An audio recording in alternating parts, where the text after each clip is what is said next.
so we're gonna hop on with the weather briefer here soon and then go start setting up at our launch spot. Hot air balloon November 529er8 Bravo. Just calling for a standard weather briefing this morning with the local airport identifier being Mike Alpha November. I'm looking for that for the top of the hour for the next 2 hours, please. And also the winds aloft at 6,000 and 9,000 feet would be great. Your automated winds are 9 at 5. Visibility is 10 and clear below 12,000. Forecast nearby, Caldwell was saying all morning winds should be 110 at 5 with clear skies. Boise winds 130 at 9er and clear. So before every flight, we call the weather briefer just to get a kind of overview on the weather in the general area. I've already done a lot of my own research on what the winds will be doing, what the clouds are going to be like, all of that good stuff before we fly, and then I call just to get kind of a more general overview right before the flight. And it's also good to have on record. All those flights are recorded and kept in a log. I think on this flight, we're gonna do something a little different. We're gonna do some questions that hot air balloon pilots get a lot, or questions someone asked. I'm gonna ask Cooper and get his answer. And yes, I am staying in the car while they chat and do the first little bit of setup, but I will go outside. They are currently getting the stuff out of the trailer. Probably gonna start setting things up. And yeah. Now we're up. I like to launch close to sunrise because the winds are usually the calmest. We're doing 12 miles an hour. Wow. What a beautiful morning. Answer some questions? Yeah, first question. Do you remember your first flight? I do. My first flight was in Winthrop, Washington. I had crewed probably 6 times, and the pilot and owner of Seattle Ballooning, Eliov, wanted a little extra weight. And so the lucky one, I got to jump in, went for my first flight, and then I just flew as a pilot there my first time this year after crewing there for many years after that. So yeah, that was my first flight. And then I guess my first training flight would have been with Aiden and the Amazon balloon, and probably with McKenna or Eliov. And I guess more memorable ones that stick out were my first flight in the first balloon I ever bought. That was a crazy feeling. And then my first solo. Being up here is the same basket. I was up here alone in Washington, and it was definitely scary. I remember thinking, who the heck let me be up here alone? And the balloon, the biggest thing was the balloon acted way different when it was just me. Like, it was so light. I'd never flown with that light of a balloon, so it reacted a lot different. Have you flown by yourself since? No. Well, I guess I soloed twice. Yeah, but since you're like solo? No. The last time I would have flown, been in the basket, was at my commercial training in Utah. You have to do another solo. And so. How do you control altitude and direction? That's a great question. So altitude, hot air, you go up, and then so I just put more heat in to go up, and then eventually the balloon cools itself down, or I can vent to let hot air out. More air to go up, less air to come down. I also have my vent if I want to come down faster, and I get different directions by basically sailing the sky using the different wind layers, which we got to see today. If you time-lapsed our video, we went this way, we popped up, went back east, and now we're going back west. We might be aiming for a bigger field today. That's nice. We're doing 14 miles an hour. That can lead us Little kids. right into our next question. How do you pick a landing spot? So a lot of it depends on the wind, how fast we're going. So if it's a calm spot out here, we usually get pretty calm winds. So I like, honestly, a neighborhood, a cul-de-sac is really nice. But sometimes if it's going a little bit faster, you want a bigger field to give yourself more room to stop and lay out. And so you have to get like a development like this is great, or sometimes a farmer's field, and then you have your crew go ask permission if you haven't been there before. Where is the weirdest spot? Like the craziest, coolest? Yeah. Probably like residential areas. Like landing right next to a school is always fun. All the kids come out and say hi. Fred Meyer parking lot's always entertaining. All right, we're just approaching leaving the Class C airspace. So we were flying underneath it. It goes up to 4,200 feet above sea level. And now we're getting outside of it, so we'll be unrestricted. And out here, we can go as high as we want. So balloons outside of airspace regulations can go up to 12,500 feet before you need oxygen. After that, you'd have to have onboard oxygen. You can actually be that high for about 30 minutes. And then above 14,000 feet, you need oxygen right away. This is fun. This is fun. This is really fun. It's such a pretty morning. I know. And it's like 50 degrees and sunny. It's Yeah. beautiful. It's awesome. What's the hardest part about learning to fly? Yeah, I think learning the weather and the winds, what causes fogs, you know, if it's gonna be a foggy morning. I had a lot of great pilots around me, which was awesome. Other hardest thing is learning balloon control. So we spend a lot of time, when we can, down on the ground, you know, foot off the ground, learning how to really control your altitude. Another hard thing is landing. And where I started flying, there wasn't always a ton of options to practice landing. Sometimes we'd only have one little landing we aimed for at the end of the flight. So I got to go to some other areas to fly and get to practice landing more. But it's probably the hardest thing: weather, control, and landing. But once you learn balloon control, it makes everything so much more fun and enjoyable. Because then you get a lot more landing options, right? You open yourself up to be able to get yourself to new places. Next question. How long does it take to become a pilot? What's the process? It's subjective. There is a balloon school in Utah, and you can get your license in a week. A lot of people take about a year to get their license. I guess it took me like 2 years to get my private license. I bought this balloon and was training, but I was also crewing and making money alongside doing that, so it just took a little longer. But yeah, if you can buy a balloon, have someone to train you, you can do it a lot more quickly. I'd say a year and under is like a good time. I got my private in 2 years and my commercial in a week, but a lot of people are the opposite.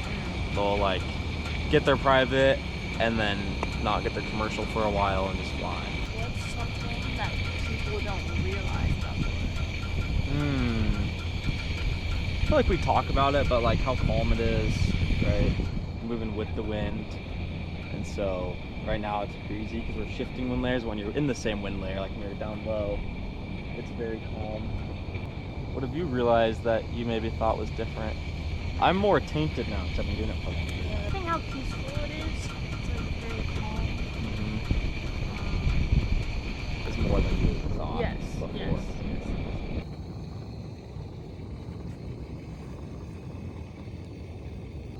So we're up at 6,000 feet.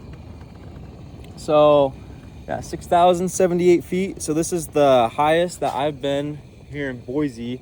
So we started, the ground level here is like 2,500 feet. So what's the math there? 35, 45? 3,500 feet. So I've flown higher than this, but not out here.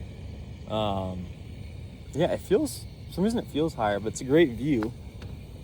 Look at the mountains, like, you don't get to see the mountains like that here that often. So we could go about double the altitude we're at now before we needed the oxygen. So we're at 6,000 feet. Like how much planning goes into a balloon flight prior? So I do my own weather briefings, looking if the winds are calm enough to launch and land, if the clouds are, there's no clouds, stuff like that. So I'll start to get an idea. I'm gonna go for a flight, start thinking about a flight about a week in advance when we're out here. And then a couple days before, I can see about 4 or 5 days out if it's gonna be a good day to fly or not.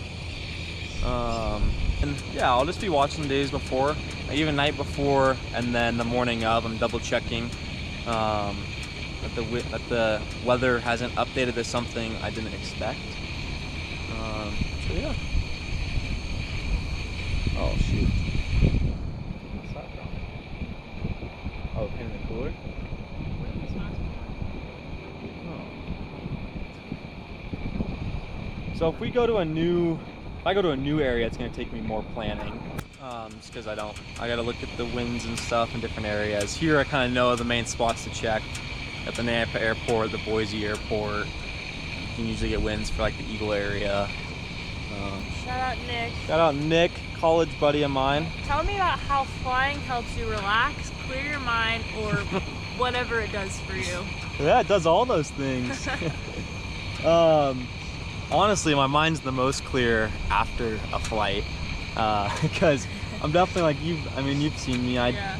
It's definitely stressful planning a flight. It's definitely stressful, but it's enjoyable. And then once I'm up here, it's super fun. I'm still like thinking I'm full pilot mode, especially when I start to think about where I want to land. But it is so peaceful. Getting up high up here is awesome. And then it's always after the flight, all the adrenaline leaves my body. It's so fun doing like the champagne toast we do at the end of a flight. What is your favorite place you've ever flown? At home in Umpqua, Washington. In front of Mount Rainier, you got the rivers. That or the Spirit of Boise. The Spirit of Boise was probably the coolest experience I've had ballooning. Because it kind of felt like, I don't know, I was like, this is like a huge dream. It was a dream I had for 4 years. Part of the reason I came to Boise is because they had a balloon festival. And then to have all my friends there. I mean, I've been talking to college friends about like telling them I fly hot air balloons for 4 years now. They thought you were lying until you did it. Yeah, they had never seen it. And so just like have buddies get to come out. So getting to fly here, yeah, has been so cool. To fly friends and stuff, but geographically, probably back home, it's just so hard to beat. Yeah, it is really pretty. The coolest flight I've probably done was out in we flew in the Green River. And I just had we just got to a very deep part of the river and like down in this huge canyon, and that was so cool. I didn't want to leave. If I had more fuel, I would have stayed down in the river for longer. But where's a place you really want to fly? Alaska. That'd be crazy. Alaska would be really cool. There's people that fly out there. I want to do more like adventure flying. I want to fly from Bogus Basin Ski Resort and fly back to town here. I want to fly from Packwood, Washington over the mountains to Yakima. That'd be crazy. I think that'd be super cool. Flying for about an hour, start looking for a landing spot over a lot of bigger fields, and if it stays calm on the ground, we'll probably look for more of a neighborhood or parking lot type thing, but we might kind of cover these fields for some time. They want the clickbait. Not a lot of clickbait in ballooning though, because it is the safest FAA aircraft. Yeah, safest form of travel, next to walking. Safer than riding a bike. Woohoo! All right, I'm getting over the river. Wow.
We're floating. Nice little dip for the trees. Just touched down in the river. So cool. So cool. Of course the GoPro isn't working during that. God. For about 2 hours. It's been such a cool flight. Really so awesome. Gotta be the coolest date ever. Yep. So cool. We just had this perfect little fork in the river that we got to do splash and dash on. A quick little dip before the trees is super cool. Now we'll find a nice little spot to land. What a beautiful morning. Let's go. So bright. Sunny day. Super cool clouds behind us. The GoPro died, but that's okay. It's been awesome. Got up to 6,000 feet. Pretty cool. Great flight, successful landing. A little neighborhood development here. Pack it up and be on our way. Until next time.